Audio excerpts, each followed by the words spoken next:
Hello friends, ધોરણ 10 Sanskrit chapter 9 ચક્ષુષ્માન અંધ એવ એટલે કે આંખોવાળો હોવા છતાં અંધ જ છે. પ્રસ્તુત પાઠમાં બાણભટ્ટ ગદ્ય સમ્રાટ બાણભટ્ટે ક્રોધની શરીર અને મન પર શું અસર થાય છે એ વર્ણવતા હર્ષચરિતના પહેલા ઉચ્છ્વાસમાંથી આ ઘટના લઈ અને આપણને સુંદર બોધ આપ્યો છે કે ક્રોધથી દૂર રહેવું, કારણ કે ક્રોધિત વ્યક્તિની બુદ્ધિ અથવા મતિ સારા કે નરસાનો ભેદ પારખી શકતા નથી અને એવો ક્રોધિત વ્યક્તિ આંખોવાળો હોવા છતાં અંધ જ બની રહે છે. ક્રોધના કારણે શરીરમાં અને મન પર શું પ્રતિક્રિયા થાય છે અને ક્રોધના જે દુષ્પરિણામો આવે છે એ પરિણામો તરફ ક્રોધિત વ્યક્તિ દુર્લક્ષ સેવીને પોતાના મનમાં જે આવે તે રીતે ફાવે તેમ બોલે છે અને ફાવે તેવું વર્તન કરે છે અને એવા વ્યક્તિને સમાજ કેવો ગણે છે? જવા દો ને, એની સાથે તો વાત કરવા જ જેવું નથી. વાતે વાતે આપણને ઉતારી પાડશે, આપણું અપમાન કરી નાખશે. એવી જ રીતે અહીંયા પણ દુર્વાસા નામના ઋષિ અને મુનિ હોવા છતાં પણ બધા જ લોકો અને બધા મુનિઓ તેમનાથી દૂર જ રહેતા હતા. ક્યારેક કોઈ સભામાં આ દુર્વાસા મુનિ જાય ને તો ત્યાં એમના સાથે કોઈ વાત કરવા તૈયાર નહોતા થતા. એના તો ઘણા બધા પ્રસંગો છે. તો એવો જ એક પ્રસંગ અથવા એવી જ એક ઘટના પ્રસ્તુત પાઠમાં ગદ્ય સમ્રાટ બાણભટ્ટે આલેખિત કરી છે. તો પ્રસ્તુત પાઠમાં બ્રહ્માજી પિતામહ કે જેઓ જગતના સર્જનહાર છે, તેઓ પોતાની સભામાં ઋષિમુનિઓને આમંત્રિત કરી વેદોનું ગાન કરાવી રહ્યા છે. બધા મુનિઓ પોતપોતાના સ્થાને બેસી અને સામવેદના મંત્રનું ગાન કરી રહ્યા છે. દુર્વાસા મુનિ એ ખૂબ જ ક્રોધિત સ્વભાવના છે, તો એમનો અન્ય કોઈ મુનિ સાથે ઝઘડો થાય છે અને ઝઘડો થાય ત્યારે આપણે જે વિચારતા હોય, જે કાર્ય કરતા હોય ને એમાં ભૂલ થઈ જાય. તો એવી જ ભૂલ દુર્વાસા મુનિથી પણ થઈ જાય છે મંત્રગાનમાં. ત્યારે બ્રહ્માજીના પુત્રી સરસ્વતીને હસવું આવે છે ને અપમાનિત થયેલા દુર્વાસા મુનિ સરસ્વતીને ક્રોધના આવેશમાં મૃત્યુલોકમાં અવતરવાનો શાપ આપે છે. તો પોતાની જ સભામાં પોતાની પુત્રીને અપમાનિત અને શાપિત થયેલી જોઈને કયા પિતા ચૂપ બેસી રહે? ત્યારે બ્રહ્માજી પણ પોતાની પુત્રીને શાપિત થયેલી જોઈ અને દુર્વાસા મુનિને ઠપકો આપે છે. ઠપકો આપે છે પણ ગુસ્સામાં નહીં, ખૂબ જ પેલા મંગલકારી નગારાના અવાજ, પહાડી અવાજ જેવા નગારાના મંગલકારી અવાજ જેવા અવાજમાં એમને ઠપકો આપે છે અને ક્ષમા સર્વસ્ય ભૂષણમ એટલે કે ક્ષમા એ સર્વ ગુણોનું આભૂષણ છે. તો એવા દુર્વાસા મુનિને ક્ષમા અંગે સમજાવતા કહે છે કે ક્ષમા સર્વ પ્રકારની તપસ્યાઓનું મૂળ છે. અને જ્યારે ક્રોધ આવે ને ત્યારે ક્રોધમાં અન્યના દોષ જોવાની આપણી વૃત્તિ શું કરે છે? પોતાના દોષને જોઈ શકતી નથી અને આવેશમાં આવીને શું કરે છે? જે મન ફાવે તે મનમાં આવે તેવું બોલી દે છે અથવા એને સાથે વર્તન કરે છે. તો તેવા ક્રોધ થાય ત્યારે તમે જે તપ કર્યું છે, મુનિને સમજાવે છે કે તમારા તપના ભારને બધું જ ધોઈ નાખે છે. તમારો જે મુનિવેશ છે ને, એ મુનિવેશ પણ અયોગ્ય જ ધારણ કર્યો છે. એ ખૂબ સમજાવતા શરીર પર, મન પર શું શું પ્રતિક્રિયાઓ થાય છે, એ અહીંયા બ્રહ્માજી એમને ઠપકા રૂપે કહે છે. તો પહેલાં ફકરામાં આપણે જોયું કે એમને કહે છે કે તમે જે આ માર્ગ આચરણ કર્યો છે, સરસ્વતી પર ગુસ્સો કરી અને એમને શાપ આપ્યો, એ બ્રાહ્મણ તરીકે અથવા મુનિ તરીકે તમને છાજે એવો માર્ગ તમે પકડ્યો નથી, તમને શોભે એવો માર્ગ પકડ્યો નથી. જે માર્ગ પર તમે ચાલ્યા એ તમને પાછળથી હણી નાખે છે, એટલે કે પાછળથી પસ્તાવો થાય છે. પણ કારણ કે તમે તમારા ઇન્દ્રિયો રૂપી ઘોડાને કાબૂમાં રાખી શક્યા નથી, અને તમે જેની બુદ્ધિ શુદ્ધ છે, એ શુદ્ધ બુદ્ધિવાળા સારું કે ખોટું શું છે એ જોઈ શકે છે, સમજી શકે છે. અને ત્યાર પછી પાણીને આગનું અને ધર્મ અને ક્રોધનું ઉદાહરણ આપી અને એમને સમજાવે છે, ઠપકો આપે છે અને કહે છે કે તમારી જે આ બીજાના દોષ જોવાની વૃત્તિ છે, એ તમારા મહાન તપના ભારને વહન કરવાની શક્તિ અને તમારી અન્યના દોષ જોવાની વૃત્તિ, એ બંને વચ્ચે ફર્ક સમજાવતા કહે છે કે ક્રોધિત થયેલો વ્યક્તિ આંખોવાળો હોવા છતાં અંધ જ છે. હવે ત્યાર પછી આગળના ફકરામાં બાણભટ્ટ કે અહીંયા નિરૂપિત કરે છે કે ક્રોધિત વ્યક્તિના મન પર અને શરીર પર કેવી કેવી અસર થાય છે. તો નહીં કોપ કલુષિતા વિમૃશતિ મતિઃ કર્તવ્યમ કર્તવ્યમ વા, એટલે કે કોપ કલુષિતા એટલે કે કોપથી મલિન થયેલી, મતિઃ એટલે કે બુદ્ધિ, કર્તવ્યમ અકર્તવ્યમ નહીં વા, એટલે કે કર્તવ્યમ એટલે કરવા યોગ્ય કાર્ય કયું છે, અને અકર્તવ્યમ એટલે કયું કાર્ય નથી, અયોગ્ય છે, કરવા યોગ્ય નથી, એનો વિચાર કરતી નથી. કોણ નથી કરતી? તો ક્રોધિત થયેલી, ક્રોધથી મલિન થયેલી બુદ્ધિ અથવા મતિ કયું કાર્ય કરવા યોગ્ય છે અને કયું કાર્ય કરવા યોગ્ય નથી તેનો વિચાર કરતી નથી. હવે જે ક્રોધિત વ્યક્તિ છે, તો એના શરીર પર એના મન પર શું અસર થાય છે એ દર્શાવતા આગળ કહે છે કુપિતસ્ય પ્રથમમ અંધકારી ભવતી વિદ્યા.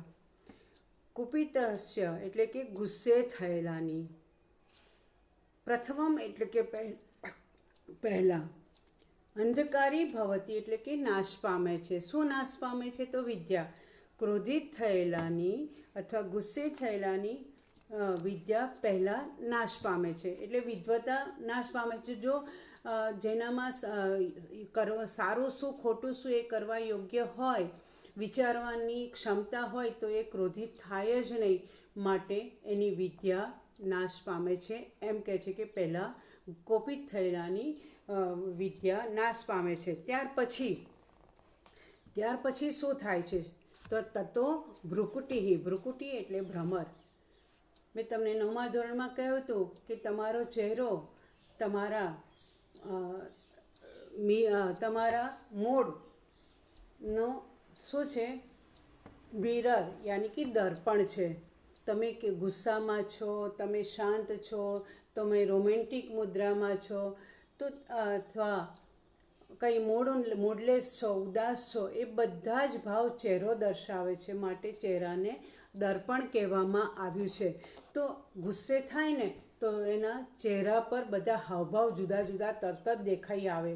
તો પહેલાં વિદ્યા નાશ પામે છે ને ત્યાર પછી એની ભ્રુકુટી યાની કે ભ્રમર ખેંચાઈ જાય છે, તણાઈ જાય છે.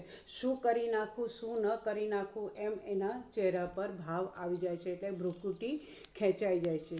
ત્યાર પછી આગળ કહે છે કે આદૌ ઇન્દ્રિયાણી રાગઃ સમાસ્કંદતી ચરમમ ચક્ષુઃ.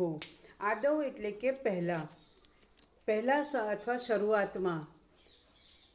આ ઇન્દ્રિયાણી રાગઃ એટલે કે આસક્તિ, ઇન્દ્રિયાણી એટલે કે ઇન્દ્રિયો, અને સમાસ્કંદતી એટલે કે એની પર આક્રમણ કરે છે. તો શરૂઆતમાં ક્રોધ આવે ને તો શરૂઆતમાં આસક્તિ ઇન્દ્રિયો પર આક્રમણ કરે છે. એટલે કે શરૂઆતમાં બહુ ગુસ્સો ન હોય ને તો આપણે એમ થાય કે મારે ગુસ્સે નથી થવું, પણ આપણા મન પર કાબૂ, આપણી ઇન્દ્રિયો પર કાબૂ જ નથી રહી શકતો. એટલે કે આસક્તિ એની પર હાવી થઈ જાય છે અને ઇન્દ્રિયો પર આક્રમણ કરે છે. અને એટલે ઇન્દ્રિયોને ઘેરી વળે છે. ગમે એટલા પ્રયત્ન કરો ને તો શાંત થવાના મન કાબૂમાં રહેતું જ નથી. અને ત્યાર પછી ચરમમ ચક્ષુઃ એટલે કે ત્યાર પછી આંખને એની અસર થાય છે. આંખો લાલાશ છવાઈ જાય છે. એટલે અહીંયા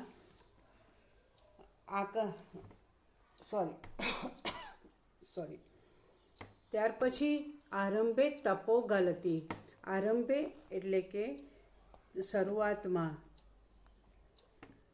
પહેલાં તમે ક્રોધ કરો, ક્રોધમાં ગમે તેવું વર્તન કરો અને એના કારણે તમે જે તપ કર્યું છે, તમે જે ઈશ્વરની આરાધના કરી છે, બધી ફોકટ વ્યર્થ થઈ જાય છે. એટલે કે પહેલાં તમે જે તપ કર્યું છે બધું વ્યર્થ થઈ જાય છે, તમારું તપ ગળી જાય છે, એટલે કે વ્યર્થ થઈ જાય છે. આરંભે તપો ગલતી. પશ્ચાત એટલે કે ત્યાર પછી શું થાય છે? સ્વેદ સલિલમ. સ્વેદ એટલે પસીનો, સલિલમ વહે છે. ત્યાર પછી શરીર પરથી પસીનો વહે છે. પૂર્વમ અયશ સ્ફુરતી. અયશ એટલે કે અપયશ, અપકીર્તિ. અને પહેલાં તમારો અપયશ ફેલાઈ જાય છે. કેવી રીતે? તો લોકો એમ કે જવા દો ને, એની સાથે તો વાત કરવા જેવું જ નથી. વાતમાં આપણને ઉતારી પાડે, વાતમાં અપમાનિત કરી નાખે, બહુ ક્રોધી છે. તો આ તમારો અપયશ ફેલાવે છે. એટલે કે પહેલાં તમારો બધી અપકીર્તિ થાય છે. અને ત્યાર પછી અનંતરમ એટલે કે ત્યાર પછી અધરહ એટલે કે નીચલો હોઠ તમારો ફરકે છે. ગુસ્સામાં ચહેરા પર ભ્રુકુટી તણાઈ જાય છે અને હોઠ ફરકવા લાગે છે. એટલે બહુ જ ક્રોધ આવે ત્યારે ચહેરા પર આમ તો લાલાશ આંખો પર આવે, ચહેરા પર તણાવ દેખાઈ જાય, પણ આપણા જે અંગો છે એ તમને રીતસર એનો પ્રતિક્રિયા એમાં તમને દેખાઈ આવે છે. આગળ કહે છે કથમ લોક વિનાશાય તે વિષમ પાદપ સેવ જટાવલ્કલાની જાતાની. કથમ એટલે કેમ, લોક વિનાશાય એટલે કે લોક વિનાશ માટે, વિષમ પાદપસ્ય એવ. વિષ એટલે કે ઝેર, પાદપ એ વૃક્ષનું સિનોનિમ છે, તરુનું. અને સાથે જટાવલ્કલાની, જટા એટલે માથાની તમારી જે જટા છે, મુનિઓ શું કરે, વાળ લાંબા જ હોય અને એમને જટા કહેવામાં આવે છે. અને વલ્કલાની એટલે કે વૃક્ષની છાલના જે વસ્ત્રો છે એ તમારા જટા અને વલ્કલ વસ્ત્રો લોકોના વિનાશ માટે ઝેરના ઝાડ, વિષ એટલે કે ઝેર, અને પાદપ એટલે કે વૃક્ષ. તો તમારી જટા અને તમારા વલ્કલ વસ્ત્રો શા માટે લોકોના વિનાશ માટે ઝેરના ઝાડ જેવા થઈ ગયા છે? એટલે કે તમે તમારા મુનિવેશને શું કરી રહ્યા છો? અપમાનિત કરી રહ્યા છો. મુનિવેશ તમે ધારણ તો કર્યો છે, જટા લાંબી કરી છે, પછી તમે મુનિના વસ્ત્રો પહેર્યા છે. તો આ મુનિનો વેશ છે એ લોકોને શું શાતા આપે. શાતા એટલે શાંતિ આપે. સાધુ પુરુષને જો સજ્જન પુરુષ હોય તો વ્યક્તિ હોય તો એને જોઈને જ આપણને એના પ્રત્યે આકર્ષણ થાય ને એમને જોઈને આપણા મનને શાંતિ થાય અને આપણને તેને નમન કરવાનું મન થાય. વેરેઝ અહીંયા તો દુર્વાસા મુનિ એટલા બધા ક્રોધિત થઈ ગયા છે કે એમણે એમના જટા અને વલ્કલ વસ્ત્રોને કેવા અપમાનિત કર્યા છે. એટલે બ્રહ્માજી કહે છે કે તમે તો લોકોના વિનાશ માટે તમારી જટા અને તમારા વલ્કલોને શું કર્યા છે, ઝેરના ઝાડ જેવા કે બનાવી દીધા છે. અનુચિતા ખલુ અસ્ય મુનિવેશસ્ય હારયષ્ટિ ઇવ વૃતમુક્તા ચિત્તવૃત્તિ. અનુચિતા એટલે કે અનુચિત, ખલુ એટલે ખરેખર, અસ્ય મુનિવેશસ્ય એટલે કે આ જે મુનિવેશ તમે ધારણ કર્યો છે તે હારયષ્ટિ, હારયષ્ટિ એટલે કે હારમાળા જેવી, તો અને વૃત મુક્તા, વૃત એટલે સદાચાર, મુક્ત એટલે કે રહિત, ચિત્ત વૃત્તિ એટલે કે તમારી મનોવૃત્તિ. તમે જે આ મુનિવેશ ધારણ કર્યો છે એ ખરેખર આ મુનિવેશની હારમાળા જેવી વૃત્તિ સદાચારવાળી હોવી જોઈએ. એના કરતાં તમે આ મુનિવેશની હારમાળા જેવી સદાચાર રહિત મનોવૃત્તિ તમારી અનુચિત યાની કે અયોગ્ય થઈ ગઈ છે. હવે એમને કોની સાથે સરખાવે છે, તો નટની સાથે સરખાવે છે. નટ એટલે કે બહુરૂપી, જે જુદા જુદા ખેલ કરીને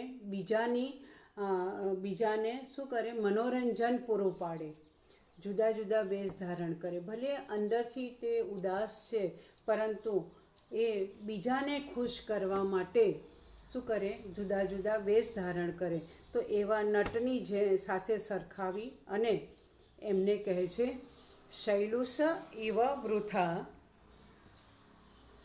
વહસી કૃત્રિમમ ઉપશમ શૂન્યેન ચેતસા તાપસા કલ્પમ. શૈલુષ એટલે કે નટ, ઇવ એટલે કે જેમ, વૃથા એટલે નકામું, કૃત્રિમ, વહસી કૃત્રિમમ, વહસી એટલે કે વહન કરવું, કૃત્રિમમ એટલે કૃત્રિમ, વૃથા એટલે કે વ્યર્થ. તો તમે નટની જેમ તમે વૃથા એટલે કે વ્યર્થ, કૃત્રિમ, શાંતિ ઉપશમ શૂન્યના, ઉપશમ એટલે કે શાંતિ વિહોણા, ચેતસા એટલે કે મનથી, ઉપશમ શૂન્ય શાંતિ વિહોણા મનથી, તાપસા કલ્પમમ, તાપસા એટલે કે તપસ્વી, કલ્પમ એટલે કે વેશ. તમે જે આ તપસ્વીનો વેશ ધારણ કર્યો છે એ તમે વેશને શું કરી રહ્યા, તમારા તપસ્વીના વેશને વૃથા કરી રહ્યા છો, ગણાવી રહ્યા છો. કારણ કે તમે નટની જેમ તમે વ્યર્થ કૃત્રિમ રીતે તમે જે તપસ્વી વેશ ધારણ કર્યો છે એ વેશને તમે પૂરેપૂરો ન્યાય આપતા જ નથી, એને તમે વગોવી રહ્યા છો. તો એ તમારા કૃત્રિમ શાંતિ વિહોણા મનથી તપસ્વીના વેશને વહન કરો છો, એટલે કે ધારણ કરો છો. એ વેશને તમે શું કરી રહ્યા છો, એ વેશનો અવગણના કરી રહ્યા છો. અલ્પમ અપી ન તે પશ્યામી કુશલ જાતમ એટલે કે શાણપણ, શાણપણ અથવા કુશળતાનો સમૂહ. અંશ એટલે કે અંશ, અલ્પ એટલે કે અંશ, થોડું. અલ્પમ અપી ન તે પશ્યામી, હું તમારામાં શું થોડુંક પણ નથી જોઈ શકતો. ન તે પશ્યામી, હું તે નથી, થોડુંક પણ નથી જોઈ શકતું. શું નથી જોઈ શકતો, તો કુશલ જાતમ, શાણપણનો થોડોક પણ અંશ તમારામાં હું જોઈ શકતો નથી અથવા જોતો નથી. કારણ કે ઋષિ મુનિઓ શાંત, ધૌમ્ય, ધીર, ગંભીર અને કેવા બીજાના મનને શાંતિ આપનાર હોય છે. વેરેઝ તમે તો તમે તો તમારા મનને અશાંત કરી રહ્યા છો, તમારા ચિત્તને અશાંત કરી રહ્યા છો, અને સાથે સાથે બીજાના મનને પણ તમે અશાંત કરી રહ્યા છો. એટલે તમારામાં થોડો ઘણો પણ શાણપણનો શું કે કુશળતાનો સમૂહ હું જોતો નથી. આમ બ્રહ્માજી એમના તપસ્વી વેશને પણ ટકોર કરતા એમને સલાહ આપે છે કે તમે તપસ્વી હોવા છતાં તમારા એક જ અવગુણને કારણે તમે તમારા તપસ્વીપણાને વૃથા બનાવી રહ્યા છો. જેમ રાવણ ખૂબ જ્ઞાની હોવા છતાં પણ એનામાં એક જ અવગુણ હતો, અને તે અભિમાન. તો એના કારણે તે રાવણ તરીકે ઓળખાયો. એમ મુનિ હોવા છતાં પણ આપ એક જ તમારા અવગુણને કારણે ઋષિ મુનિઓમાં આપ કેવા અપ્રિય અથવા તો તમે તમારા તપસ્વીના વેશને કેવો કરી રહ્યા છો? વૃથા બનાવી રહ્યા છો. અહીંયા હર્ષચરિતના પ્રથમ ઉચ્છ્વાસમાંથી લીધેલ આ પ્રકરણમાંથી હવે આપણે એક મુખ્ય બોધ ધારણ કરીએ કે ક્રોધિત વ્યક્તિની બુદ્ધિ કેવી ભ્રષ્ટ થઈ જાય છે, અને સારું શું ખોટું શું, કરવા યોગ્ય શું ન કરવા યોગ્યમાં તે ભેદ નથી પારખતો, અને સારા સારનો વિવેક ખોઈ બેસે છે. તો અહીંયા આ પાઠમાં આપણને ક્રોધથી દૂર રહેવાનો બોધ આપવામાં આવ્યો છે, અને કારણ કે એના પરિણામો ખૂબ જ કેવા ભયંકર હોય છે. તો એનાથી આપણે દૂર રહેવું હોય તો મનને શાંત રાખવું પડે છે. એ બોધ લઈ આપણે નેક્સ્ટ ચેપ્ટરમાં ફરી મળીએ મિત્રો. ત્યાં સુધી રજા લઈએ. Have a nice day. Bye. જય શ્રી કૃષ્ણ મિત્રો.